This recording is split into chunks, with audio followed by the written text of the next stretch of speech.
کیسے بے غیرت مرد ہو تم؟ تمہاری بہن کیا گل کھلاتی پھرتی ہے اور تمہیں ذرا بھی شرم نہیں؟ میں جو دفتر سے واپس لوٹ رہا تھا، گلی کے کونے پر بیٹھے آدمی کے منہ سے یہ لفظ سن کر ہکا بکا رہ گیا تھا۔ پھر میں نے آگے بڑھ کر اس کا گریبان پکڑ لیا۔ تمیز سے بات کر میری بہن کے بارے میں۔ میرا غصہ آسمان کو چھونے لگا، مگر اس کی بات پر تو ارد گرد کے اور بھی لوگ جمع ہو گئے۔ کہنے لگے، ایک تو تم لوگوں نے محلے کا ماحول خراب کر دیا ہے، اوپر سے تم ہمیں کہہ رہے ہو کہ ہم تمیز سے بات کریں۔ تم لوگ اگر شرافت اور عزت کے ساتھ یہاں نہیں رہ سکتے تو اپنا گھر چھوڑ کر چلے جاؤ۔ ہماری جوان بہن بیٹیوں کو خراب نہ کرو۔ وہ سب ایک ہو چکے تھے اور میں اس بھیڑ میں تنہا تھا۔ ان سے مزید جھگڑا کرنا میرے لیے ناممکن ہو چکا تھا۔ اسی لیے میں غصے میں گھر میں داخل ہوا اور اپنا سامان ایک طرف پھینک دیا۔ اماں نے مجھے اتنے غصے میں دیکھا تو فوراً میرے پاس آ گئیں۔ کیا بات ہے میرے راجے بیٹے کو کس بات پر غصہ ہے؟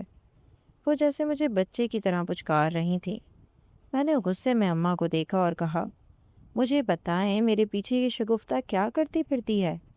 سارے محلے والے مجھے عجیب و غریب باتیں کہنے لگے ہیں۔ مجھے تو سمجھ نہیں آتا، میں نوکری کروں یا پھر آپ لوگوں کی چوکے داری؟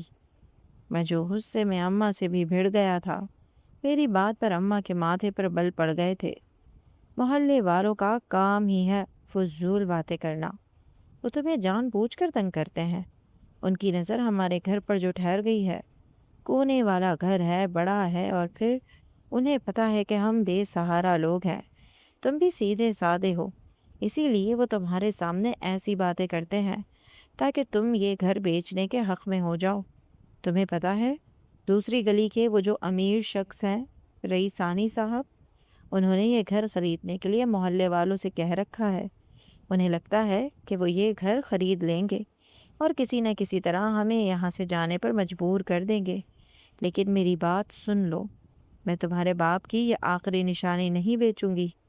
محلے والوں کے سامنے انہوں نے ہی شگفتہ کے بارے میں الٹی سیدھی باتیں کی ہیں اور اسی وجہ سے سب لوگ ایسی باتیں کر رہے ہیں۔ اب تمہاری مرضی ہے کہ تم اپنی بہن پر اعتبار کرو یا پھر محلے والوں کی فضول باتوں پر۔ اماں مجھ پر ہی غصے میں آ گئی تھی اور میں ایک لمحے کو چپ ہو گیا تھا۔ میں سارا دن نوکری پر ہوتا تھا، اسی لیے مجھے اندازہ نہیں تھا کہ میرے پیٹھ پیچھے کیا ہوتا ہے۔ پھر میں نے اماں سے پوچھا، شگفتہ کہاں ہے؟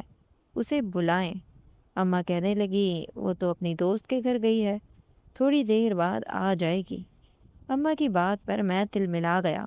اماں کتنی بار کہا ہے وہ جوان ہو رہی ہے، ایسے اسے کسی بھی دوست کے گھر جانے نہ دیا کریں، خاص کر رات کے وقت۔ اب دیکھیں نا، رات کے 9 بجنے والے ہیں، اب وہ آدھی رات کو اکیلی گھر لوٹے گی تو باتیں تو بنائیں گے نا لوگ۔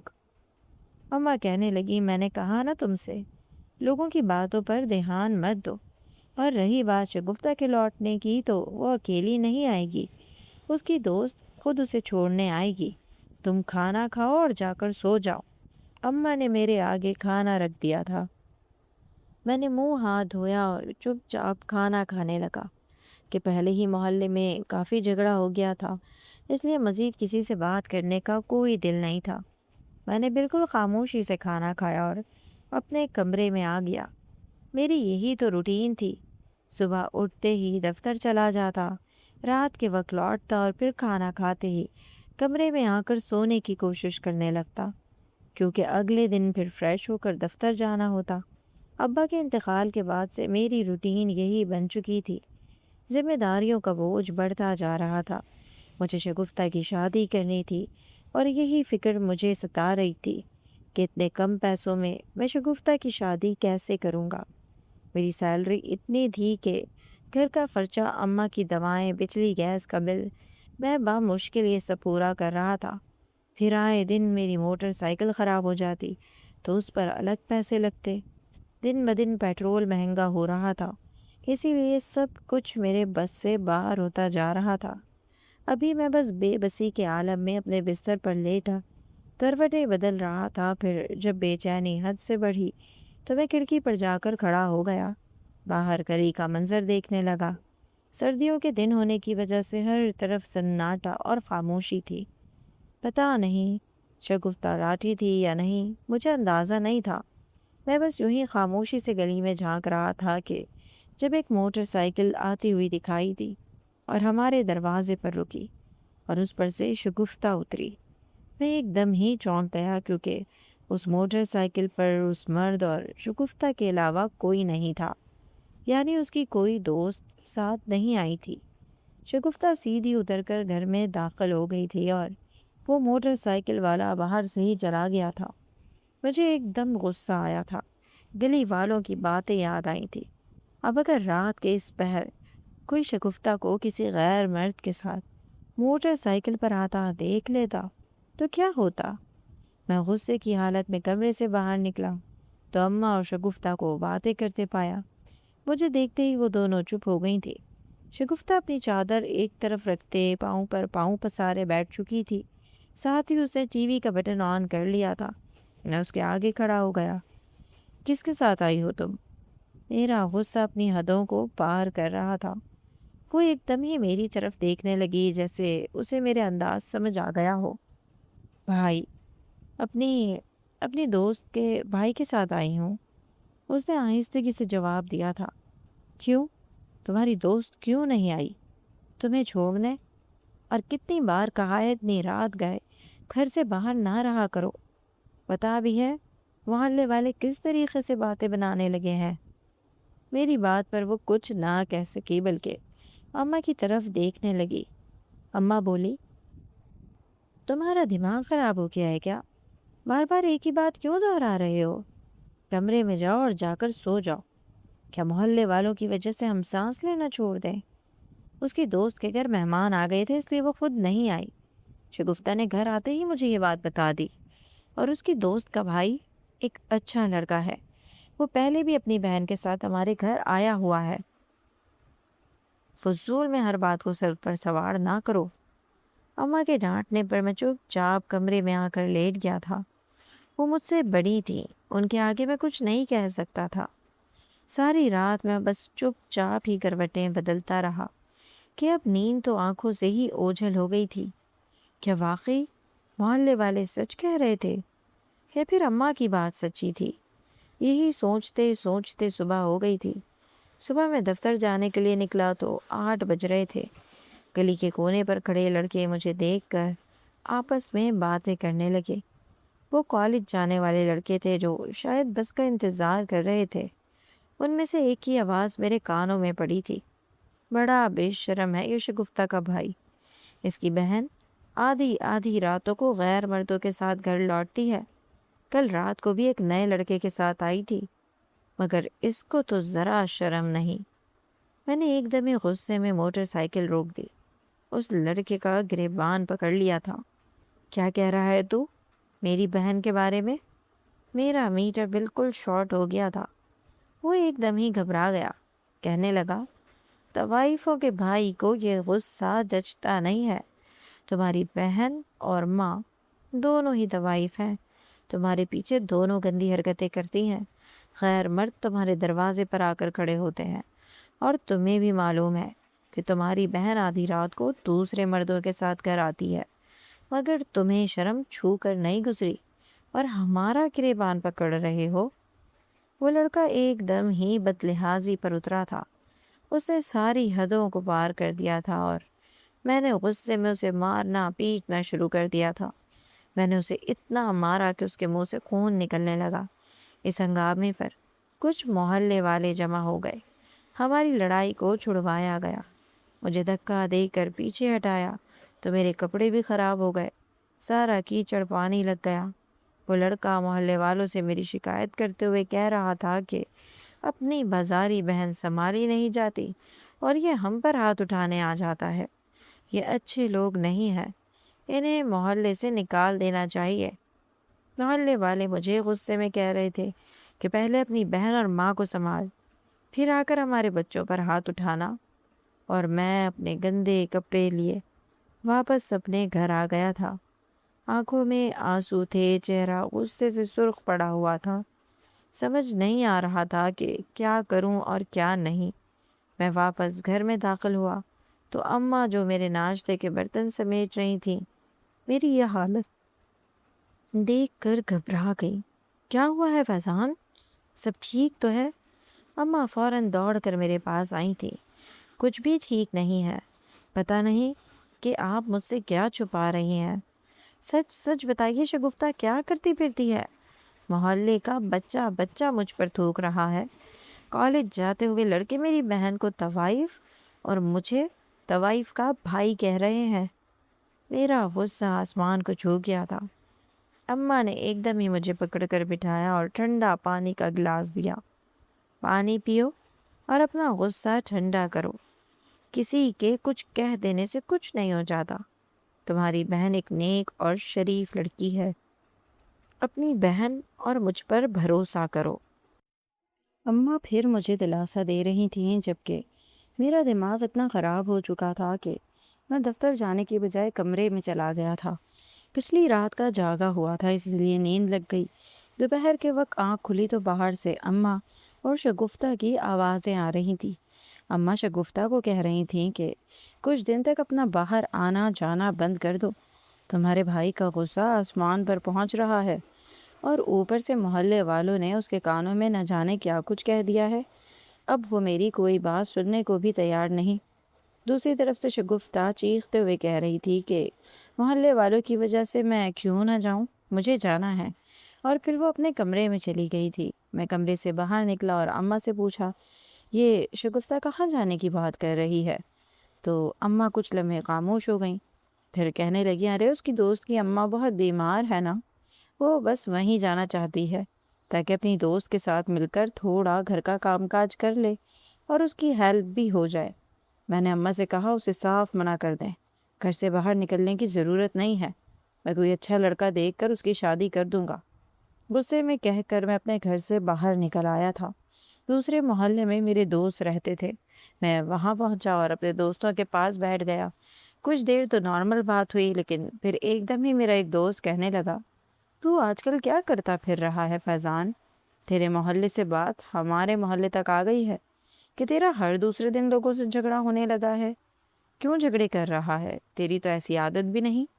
اس کے پوچھنے پر میں ایک دم خاموش ہو گیا۔ مجھے اندازہ نہیں تھا کہ بات جنگل میں آگ کی طرح پھیل جائے گی۔ پھر میں نے اسے بتایا کہ کس طرح لوگ میرے بہن کی کردار پر انگلیاں اٹھا رہے ہیں۔ کچھ دیر میرے دوست خاموش رہے، پھر کہنے لگے کہ تمہیں چاہیے کہ سچائی پتہ کرو، ایسا نہ ہو کہ تمہاری بہن کسی غلط لڑکے کے چکر میں پڑ گئی ہو اور یہی وجہ محلے والوں کو باتیں بنانے کے لیے مل گئی ہو۔ آج کل جوان لڑکے لڑکیاں عشق اور معشوقی کے چکر میں پڑ ہی جاتے ہیں اور پھر ایسی ہی بدنامی مول لیتی ہے۔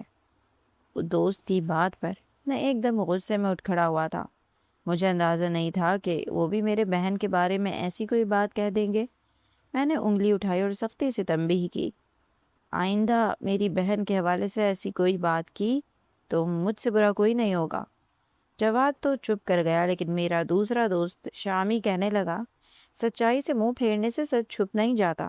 ہم نے بھی تیری بہن کو ایک لڑکے کے ساتھ موٹر سائیکل پر جاتے دیکھا ہے، لیکن یوں نہیں کہا کہ تیری بہن ہماری بھی بہن ہے۔ تیری عزت ہماری بھی عزت ہے، لیکن اگر تو ہم سے ہی جھگڑا کرنے پر اتر آئے گا تو ہمارا فرض بنتا ہے کہ تجھے سمجھائیں کہ تو اپنی بہن پر نظر رکھ۔ اس کی بات پر میں ایک دم ہی ہکا بکا رہ گیا تھا۔ یہ کون سی باتیں تھی جو ایک دم ہی مجھ پر کھلنے لگی تھی؟ میں موٹر سائیکل پر چابی لگا کر وہاں سے واپس نکل آیا تھا۔ گھر میں داخل ہوا تو شگفتہ گھر پر نہیں تھی۔ میرے منع کرنے کے باوجود بھی وہ جا چکی تھی، اور اسی بات پر میں نے اماں سے بہت زیادہ جھگڑا کیا تھا، مگر اماں نے شگفتہ کی طرفداری کر کے مجھے پھر خاموش کرایا۔ اگلے دن میں سر جھکائے، خاموش، کانوں پر پہرے بٹھائے دفتر پہنچ گیا۔ راستے میں لوگوں کی نظریں مجھے کاٹ کھا رہی تھیں، لیکن بس اب میرے اندر اور سننے کی ہمت نہیں تھی۔ اس شام میں دفتر سے جلدی واپس گھر لوٹ آیا۔ دروازے پر مجھے ایک لڑکا کھڑا نظر آیا جو موٹر سائیکل پر شاید کسی کا منتظر تھا۔ میں نے حیرت سے اسے دیکھا اور پھر گھر میں اندر داخل ہوا۔ اماں، یہ دروازے پر کون کھڑا ہے؟ وہ ہمارے دروازے سے تھوڑا ہٹ کر تھا، اسی لیے مجھے اس سے پوچھنا مناسب نہیں لگا تھا۔ مجھے جلدی گھر دیکھ کر اماں کے چہرے پر ایک رنگ آ کر گزر گیا تھا۔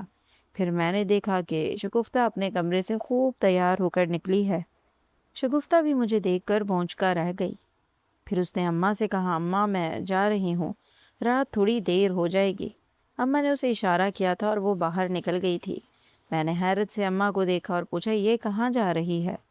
اماں کہنے لگیں، اس کی سہیلی نے بلایا ہے، بس وہیں جا رہی ہے، اسی کا بھائی لینے آیا ہے۔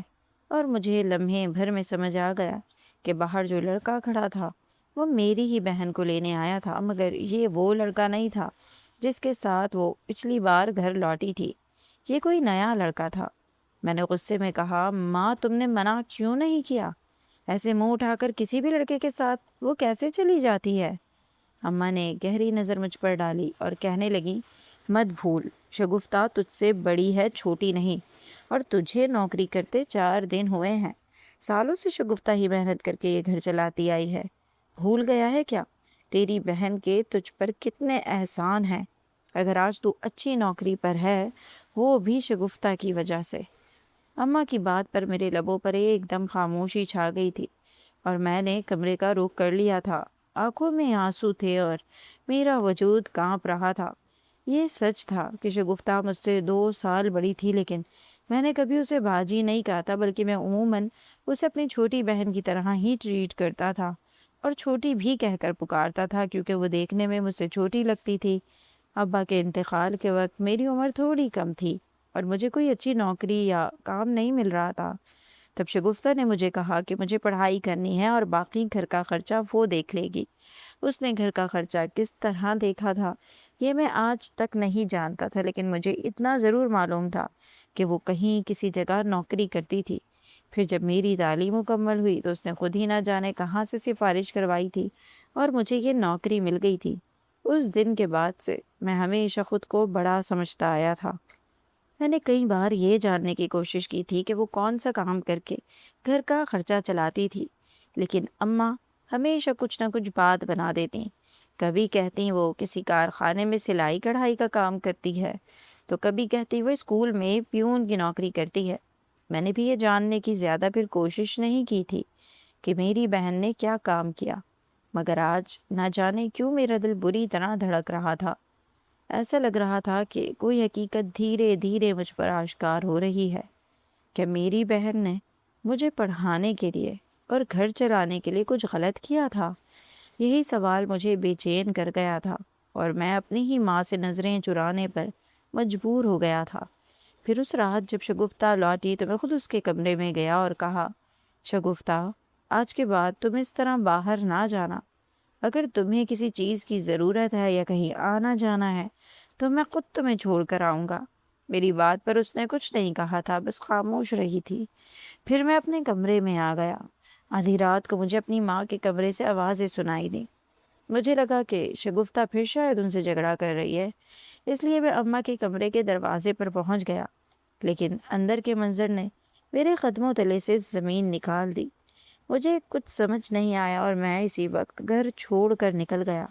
مجھ میں تو اتنی ہمت بھی نہیں تھی کہ میں اپنی بیوہ ماں کے سامنے جا کر کھڑا ہو جاتا اور ان سے کوئی سوال جواب کرتا۔ میں تو اپنے آپ سے نظریں ملانے کے بھی قابل نہیں رہا تھا، اسی لیے رات کے اندھیرے میں نہ جانے کیسے گرتے پڑتے ٹھوکریں کھاتے میں نے اپنا ہی گھر چھوڑ دیا تھا۔ میری عمر تقریباً 24 سال کے قریب ہو رہی تھی، لیکن پھر بھی میں نے اپنے آپ کو سنبھالنے کے قابل نہیں تھا۔ میں ایک دوست کے گھر گیا اور وہیں رہنے لگا۔ میرے دوست نے بھی مجھ سے کچھ نہ پوچھا تھا، شاید وہ میرے کرب کو سمجھ گیا تھا۔ میں نے اپنی وہ نوکری بھی چھوڑ دی، اپنا موبائل فون بھی بند کر دیا۔ وہ حقیقت بہت بھیانک تھی جو میرے سامنے آئی تھی۔ جو کچھ میرے کانوں نے سنا تھا وہ میرے لیے ناقابل برداشت تھا۔ پھر میں نے دوسری جگہ نوکری تلاش کی اور خاموشی سے اپنی ایک الگ دنیا بسا لی۔ اور انہی دنوں میری زندگی میں علینا آئی۔ وہ میرے ساتھ دفتر میں نوکری کرتی تھی۔ میرے نئے دفتر میں وہ میری ساتھی تھی۔ چند ہی دنوں میں میں علینا کی محبت میں گرفتار ہو گیا۔ وہ میرے لیے میری زندگی میں ایک نئی روشنی تھی۔ علینا میری زندگی میں ایسے داخل ہوئی جیسے اندھیرے کمرے میں اچانک کھڑکی کھل جائے۔ وہ ہنستی تھی تو مجھے لگتا تھا شاید زندگی اب مجھ پر مہربان ہو گئی ہے۔ میں نے پہلی بار کسی کے سامنے اپنے ماضی کا ذکر نہیں کیا۔ میں نہیں چاہتا تھا کہ میری زندگی کے وہ زخم پھر سے ہرے ہوں۔ علینا سادہ تھی، خاموش تھی، حد سے زیادہ خیال رکھنے والی۔ وہ میری پسند کا خیال رکھتی، وہ میرے غصے کو خاموشی سے سہ لیتی۔ وہ کبھی مجھ سے یہ نہیں پوچھتی تھی کہ میں اتنا خاموش کیوں رہتا ہوں۔ شاید وہ میرے اندر کے شور کو دیکھتی تھی۔ کچھ ہی عرصے میں نے اس کے گھر والوں سے بات چیت شروع کر دی اور سادگی سے ہماری شادی ہو گئی۔ وہ بھی غریب گھرانے سے تعلق رکھتی تھی۔ جب میں اس کے گھر رشتہ لے کر گیا تو اس کی اماں نے بس یہی کہا کہ وہ سادگی سے اپنی بیٹی کو رخصت کرنا چاہتی ہیں۔ مجھے اس بات پر کوئی اعتراض نہیں تھا۔ میں ایک چھوٹے سے کرائے کے گھر میں رہتا تھا۔ اس کو ہی میں نے اپنی مختصر سی تنخواہ سے سجا لیا۔ میں نے دل میں ٹھان لیا کہ میں علینا کو وہ سب کچھ دوں گا جو میری بہن اور ماں نے مجھے دینے کے لیے خود کو جلا دیا تھا۔ میں چاہتا تھا کہ علینا محفوظ رہے، خوش رہے، کسی کی محتاج نہ بنے۔ شادی کے بعد کچھ دن واقعی ایسے گزرے جیسے زندگی نے مجھے معاف کر دیا ہو۔ علینا گھر کو سنبھالتی تھی، میرے لیے کھانا بناتی، میرے کپڑے استری کرتی اور رات کو میرے انتظار میں جاگتی۔ میں نے محسوس کیا کہ وہ اکثر موبائل چھپا کر بات کرتی تھی، مگر میں نے خود کو سمجھایا کہ شاید وہ اپنی کسی سہیلی سے بات کرتی ہوگی۔ میں نے سوال نہیں کیا کیونکہ میں خود سوالوں سے بھاگتا رہا تھا۔ وقت گزر گیا اور علینا کے رویے میں آہستہ آہستہ تبدیلی آنے لگی۔ وہ دیر سے سونے لگی، بات بات پر چونک جاتی، بعض اوقات بغیر بتائے گھر سے نکل جاتی۔ میں نے ایک دن پوچھا تو اس نے مسکرا کر کہا کچھ ضروری کام ہوتے ہیں۔ دفتر کے بعد میں نے دل کو پھر خاموش کر لیا کیونکہ میں کسی رشتے کو شک کی نظر سے نہیں دیکھنا چاہتا تھا۔ میں نے اپنی ماں اور بہن کے معاملے میں شک کیا تھا اور اس کا نتیجہ آج تک بھگت رہا تھا۔ ایک دن میں دفتر سے جلدی واپس آ گیا تو گھر میں عجیب خاموشی تھی۔ علینا گھر پر نہیں تھی۔ میں نے انتظار کیا، مغرب گزر گئی، عشاء ہو گئی، دل بے چین ہونے لگا۔ پھر جب وہ لوٹی تو اس کے کپڑے بکھرے ہوئے تھے، آنکھیں سرخ تھی۔ میں نے پوچھا تو اس نے کہا میں بازار گئی تھی، وہیں گر گئی تھی۔ میرا دل ماننے کو تیار نہیں تھا مگر زبان نے ساتھ نہیں دیا۔ میں نے اس کی مدد کی، اسے کپڑے نکال کر دیے۔ وہ گرم پانی سے نہا کر آئی اور پھر چپ چاپ گھر کے کام کاج کرنے لگی۔ میں بھی اس کا ہاتھ بٹاتا رہا مگر اس رات میں سو نہیں سکا۔ اگلے دن میں نے اس کا پیچھا کرنے کا فیصلہ کیا۔ وہ گھر سے نکلی تو میں فاصلے پر رہا۔ وہ ایک گلی میں مڑی اور ایک گھر کے دروازے پر رکی۔ میرے قدم رک گئے، دل زور زور سے دھڑکنے لگا۔ دروازہ کھول کر اندر داخل ہوئی۔ میں کچھ لمحے وہیں کھڑا رہا، پھر میں بھی آہستہ آہستہ اس گھر کے قریب پہنچا۔ اچانک اندر سے علینا کی چیخیں آنے لگیں، ایسی چیخیں جو انسان کی روح کو چیر دیں۔ میرے ہاتھ کانپنے لگے، سانس رک گئی، دماغ سن ہو گیا۔ میں نے دروازے کو زور سے دھکا دیا، اندر قدم رکھا تو علینا کے بال بکھرے ہوئے تھے۔ وہ زمین پر بیٹھی تھی اور اس کے سامنے ایک بابا بیٹھا تھا جس کے ہاتھ میں کوئی دھاگا اور تعویذ تھا۔ وہ کچھ منتر پڑھ رہا تھا اور علینا درد اور خوف سے چیخ رہی تھی۔ ایک لمحے کو مجھے لگا جیسے میری سانس رک گئی ہو۔ میں 2 قدم میں اس کے پاس پہنچا، اس کا ہاتھ پکڑ کر زبردستی کھڑا کر دیا۔ علینا مجھے دیکھ کر بری طرح گھبرا گئی۔ بابا ہڑبڑا کر پیچھے ہٹا، کہنے لگا بیٹا یہ عمل ادھورا رہ گیا ہے، نقصان ہو سکتا ہے۔ میں نے اس کی طرف غصے سے دیکھا اور کہا خاموش رہو اور فوراً یہاں سے نکلو۔ میں نے علینا کو اپنے پیچھے کیا اور بابا کو دھکے دے کر کمرے سے باہر نکال دیا۔ پھر میں نے علینا کی طرف دیکھا اور پوچھا یہ سب کیا تھا؟ تم یہاں کیوں بیٹھی تھی؟ وہ کچھ لمحے مجھے دیکھتی رہی، پھر اچانک پھوٹ پھوٹ کر رونے لگی اور میرے گلے لگ گئی۔ اس کے آنسو میری قمیض میں جذب ہونے لگے۔ وہ کانپتی ہوئی آواز میں بولی میں یہاں اولاد کے لیے آئی تھی۔ مجھے لگا اگر ہماری اولاد ہو جائے گی تو تم مجھے کبھی چھوڑ کر نہیں جاؤ گے۔ میں چونک گیا، میں نے اس کی طرف دیکھا اور کچھ سمجھ نہ سکا۔ وہ روتے ہوئے کہنے لگی شادی کے اتنے مہینے گزر گئے مگر تم ویسے ہی خاموش رہے جیسے کسی بوجھ کے ساتھ جی رہے ہو۔ تمہاری آنکھوں میں نے خود کو کھوتا ہوا محسوس کیا۔ مجھے لگا شاید تم کسی اور میں دلچسپی لینے لگے ہو یا پھر تم مجھے چھوڑ دو گے۔ اسی خوف میں نے یہ غلطی کی، کسی نے مجھے اس بابا کے بارے میں بتایا اور میں اندھی ہو کر یہاں چلی آئی۔ میں نے اس کا ہاتھ مضبوطی سے پکڑا اور کہا لینا میں خاموش ضرور ہوں مگر بے وفا نہیں ہوں۔ میں تم سے الگ کبھی نہیں سوچا، میں نے بس اپنے ماضی کے شور سے لڑتا رہا ہوں۔ وہ سسکتے ہوئے بولی میں تمہاری اس خاموشی سے ڈرتی تھی۔ مجھے لگا اگر میں ماں نہ بنی تو تم مجھے بھی چھوڑ دو گے۔ جیسے تم سب کو چھوڑ آئے ہو۔ اس جملے نے میرے سینے میں دفن سارے زخم اکھاڑ دیے۔ مجھے پہلی بار احساس ہوا کہ میں صرف خود ہی زخمی نہیں تھا، میرے ساتھ رہنے والے بھی میری خاموشی سے لہو لہان ہو رہے تھے۔ میں نے اس کا سر اپنے سینے سے لگا لیا اور کہا، ہم اولاد کے بغیر بھی ایک دوسرے کے ہیں۔ مجھے کسی بابا، کسی تعویذ، کسی جادو کی ضرورت نہیں ہے، بس سچ اور بھروسہ چاہیے۔ الینا کہنے لگی کہ بھروسہ تو آپ کو مجھ پر کرنا چاہیے۔ ہماری شادی ہو گئی لیکن اس کے باوجود آپ نے مجھے کبھی اپنے ماضی، اپنے گھر والوں کے بارے میں کچھ نہیں بتایا۔ اور وہ پہلا دن تھا جب میں نے اپنا دل کھول کر الینا کے آگے رکھ دیا اور اسے بتایا کہ میری بہن نے مجھے پڑھانے کے خاطر اپنی عزت فروخت کر دی تھی۔ وہ ایک بار میں ڈانسر کے طور پر کام کر رہی تھی اور شام سے رات تک وہیں ہوتی تھی۔ یہ بات میری ماں کو معلوم تھی لیکن مجھے معلوم نہیں تھی۔ اس رات جب میں اپنی ماں کے کمرے سے آتی آوازوں پر پہنچا تو وہ کسی آدمی سے بات کرتے ہوئے کہہ رہی تھی کہ الینا اب مزید اس بار میں کام نہیں کرنا چاہتی کیونکہ اب اس کے بھائی کو سچ پتہ چلنے لگا ہے۔ مگر وہ آدمی شاید یہ کہہ رہا تھا کہ اگر الینا نے کام چھوڑنے کا سوچا تو ہم اس کی بہت ساری ویڈیوز وائرل کر دیں گے۔ ابھی تو وہ باہر کے اندر خاموشی سے ناچ رہی ہے، مگر پھر اس کی عزت پورے سوشل میڈیا پر ناچے گی۔ اور یہ سن کر اماں بالکل چپ ہو گئی تھی اور میں تو شاک رہ گیا تھا۔ میں جان گیا تھا کہ میری بہن گندے دلدل سے نہیں نکل سکتی اور نہ ہی میں اس کے لیے کچھ کر سکتا ہوں۔ اسی لیے میں نے اپنے آپ کو بچانے کے لیے اس گھر کو چھوڑ دیا تھا تاکہ میں روز روز جیتے جی مر نہ سکوں، اپنی بہن کو غیر مردوں کے ساتھ جاتا ہوا نہ دیکھ سکوں۔ جب یہ بات میری بیوی کو پتہ چلی تو وہ حیران رہ گئی، کہنے لگی، آپ کیسے اپنی ماں اور بہن کو اس گندے دلدل میں چھوڑ آئے؟ ہمیں انہیں وہاں سے نکال لینا چاہیے۔ اور پھر وہ مجھے اگلے ہی دن میرے گھر لے گئی۔ میری ماں بستر پر بیمار پڑی تھی، الینا ان کے سرہانے بیٹھی تھی۔ مجھے دیکھ کر وہ دونوں حیران رہ گئے۔ پھر دھیرے دھیرے میں نے اماں کو بتایا کہ مجھے ان کا سچ پتہ چل گیا تھا۔ اماں رونے لگیں، کہنے لگیں، میں مجبور تھی۔ تجھ میں اور شگفتہ میں بھلے ہی عمر کا فرق زیادہ نہیں تھا لیکن وہ لڑکی تھی، وقت سے پہلے سمجھدار ہو گئی تھی۔ اس نے گھر کو سنبھال لیا، تیرے میرے خرچے اٹھا لیے، اور مجھے لگا کہ ایک دن وہ یہ سب کچھ آسانی سے چھوڑ دے گی، لیکن پھر وہ نہ چھوڑ سکی اور تو ہمیں چھوڑ گیا۔ اب پچھلے کچھ عرصے سے شگفتہ وہ کام چھوڑ چکی ہے کیونکہ پولیس ریڈ کے بعد وہ بار بند ہو گیا ہے۔ اب ہم بھوکے پیاسے گھر میں رہتے ہیں۔ ہماری عزت محفوظ ہو گئی ہے لیکن ہمارا پیٹ جل رہا ہے۔